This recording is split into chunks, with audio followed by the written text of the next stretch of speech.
What is going on, everybody? Welcome back. MTG here with another episode. If you're new to the channel, hi there. So this is the Samsung Galaxy S24, and I'm going to share with you guys my end of year thoughts, experience, if you want to call this end of year review. Here's what I have to say about it, starting with the design of the Galaxy S24. It's compact. It's easy to hold, easy to carry. I love the flat frames around it. Love the flat display. Display quality is great, 6.2 inch. It feels pretty compact to hold. The 120 hertz refresh rate is great. It also gets plenty bright outdoors with a max peak brightness of 2600 nits. I feel like this type, like 6.2 inch, 6.1 inch displays are the new compact smartphones. There's no more sub like 6 inch screens of phones that I see on the market anymore. The last one that I've personally used was the Asus Zenfone 10. After that, I didn't really get to see anything that's like sub 6 inches of a screen display that is also of a flagship quality. I guess this is like the smallest type of compact flagship you can get, which is, oh well, I'm gonna miss the compact flagships, but I guess this will have to do. These size will have to do, it's whatever. Anyways, the design itself, it's refined. It looks like the Galaxy S22, it looks like the Galaxy S23, and the rumored S25 is gonna look fairly similar. And I guess if the design ain't broke, don't fix it. You know, it's perfectly fine. But like I said, easy to hold and maneuver in one hand. I really do like this.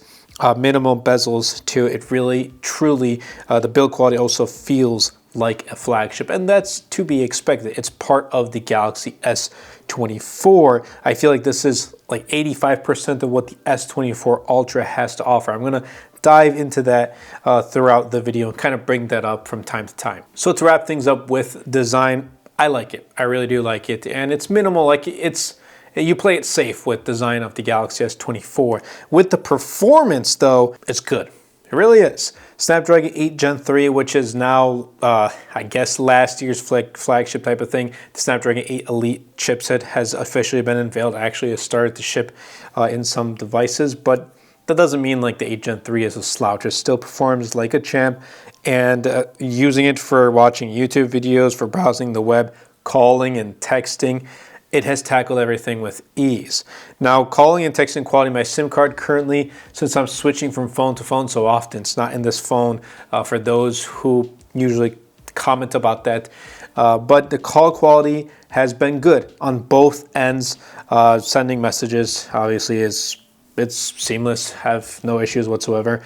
Playing games like Call of Duty Mobile has been pretty good, like no problems whatsoever. This comes equipped with 8 gigs of RAM, and my unit has 256 gigs of storage, which for me has been more than enough. Like I don't have a need to get any more storage or anything like that, or use like the cloud. 256 gigs is perfect enough for me. Now it's still currently running Android 14 with One UI 6.1.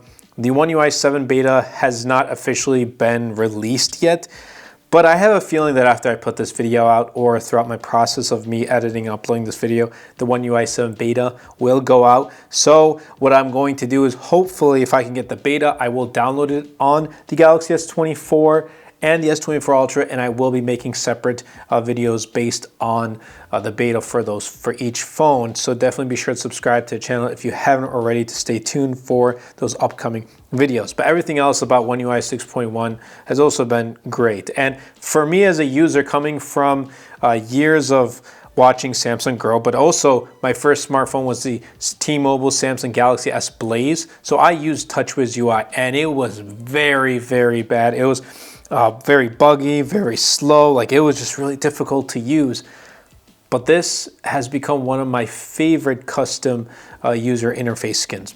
Absolutely love it. It's like right up there with the Pixel UI in my opinion. Again, definitely changes from user to user, and it's a preference type of thing, but for me, I absolutely love it. 7 years of software updates is also a huge plus. And then Galaxy AI, and I know I've gotten some comments of people asking me, well, try it out, this and that, but I want to really share what I have to say, because if I don't use it, I don't use it. That's what I'm going to say. Like I genuinely don't use the Galaxy AI features. I don't really use like the Apple Intelligence features on the iPhone, or I don't really use like Gemini that often. And yes, I'm trying to implement it a little bit more, but as of right now, it's just like I don't really use it that often, or it's just like, I'll put it this way, it's not a part of the phone, or it's not a feature that entices me to want to use it. Or like when they're marketing the phone with the AI, it's not like, it's not pulling me in, it doesn't wow me, and I really want to pick up that phone or use it type of thing. So that's just my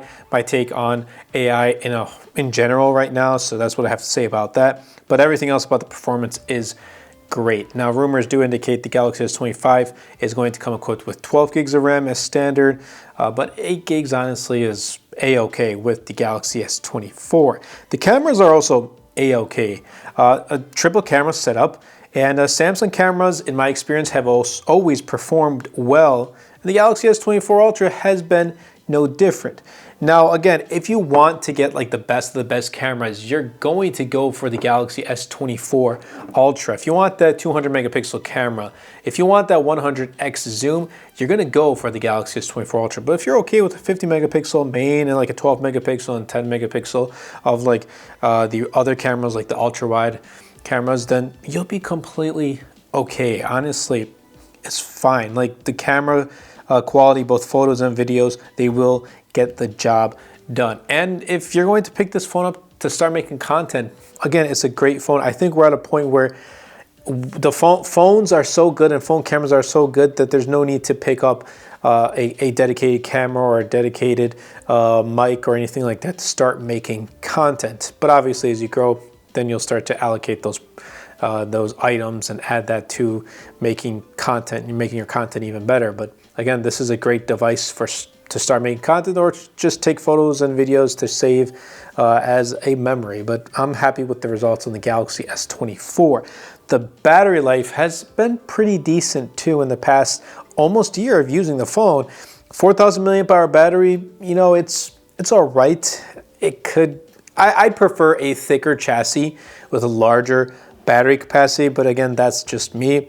Now, it doesn't last me as long as it used to. So like by the end of the day, like I have to charge it. I really do, because I am a heavy user. Like I'm using my phone for quite a few things. So I do have to use it. But if you're not a heavy user, you're just like using it here and there or once every hour, you don't need to worry about charging it. Yeah, that's, again, charging is not the greatest either. It's like 25 watts, and Samsung calls that fast charging, but I don't think that's fast charging. At least put 45 watts, put what the S25 Ultra has in here, but oh well, we're stuck with 25 watts. And I think with the successors too, it's going to be the same speeds, which I'm not happy about, but again, I hope Samsung does listen to its customers and puts out faster charging speeds, because 25 watts, 45 watts is not the greatest. They might have their reasons behind it, but honestly, I've used phones with faster charging, and for me, that's something I personally prefer. So like I said, just to wrap things up with the battery, it's decent. If you're a light user, it'll last you throughout the day. If you're a heavy user like me, bring with you a portable charger, MagSafe charger, or have a charger at your desk or car, or wherever you go, because it may not last you all day. Again, this changes from user to user, so just do keep that in mind. And I do want to talk about the price, because it's a part of a purchase, or it's a part of the phone that is really important for a lot of consumers. You're purchasing the product in the end, so you want to have an idea of what you're going to be paying for. And at MSRP $799, I don't think it's worth picking up the phone, especially now. And the reason why I say that is because, first of all, this phone is always going on sale. Samsung devices always go on sale, so picking up at MSRP isn't really the greatest move. Second of all, I've seen this phone go on sale for like $650 brand new. Samsung also has some pretty decent trade-in deals, so that's something to take advantage of. I wouldn't pick this up at MSRP, and I think that goes for a lot of phones, especially like months later after they are released. And since the S25 Ultra is right around the horizon, coming out in the next couple months, officially has not been unveiled at the time of this recording, but we know it's going to come in January, February of 2025. Once that comes out, this phone will also go on sale, so it may be something to consider. And again, like I say in my other videos, wait a little bit after its a release and don't pick it up at MSRP because it's going to go on sale. And from time to time on my community page, I'll be leaving links to products and deals, so definitely be sure to check it out. But I recently left a pretty good deal for the Galaxy S24, so definitely be sure to check it out. And again, links also will be in the description below for all the other products I use for the channel, as well as my latest wallpaper pack. It's called Illusions 2.0. That will also be in the links in the description down below. But just to wrap things up, here's what I have to say. Galaxy S24, it's a very healthy phone. It's a safe phone. Like you can't go wrong with it. That's what I mean by being a healthy and safe phone. You can't go wrong with it. Now, I truly believe that if you want 85% of the Galaxy S24 Ultra, and that's like just a little bit over your budget and what that phone has to offer, then you go with the Galaxy S24. However, knowing that the S25 is right around the corner, should you wait? Now that ultimately depends on you, but even if you pick one up right now, I think you should be fine, given what the rumors are indicating with the Galaxy S25. It's not like a huge wow me upgrade type of thing.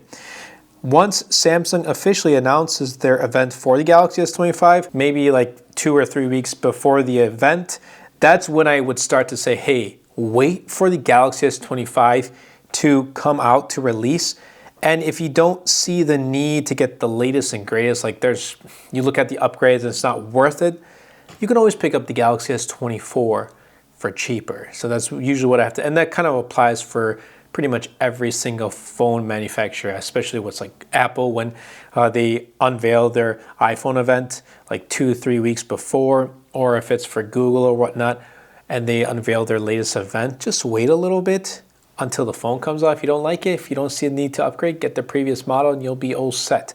Again, this is going to last a pretty good long time, up to 7 years of software updates. And from those that I know personally who have the Galaxy S24, even the Galaxy S23, they are very content with using this phone.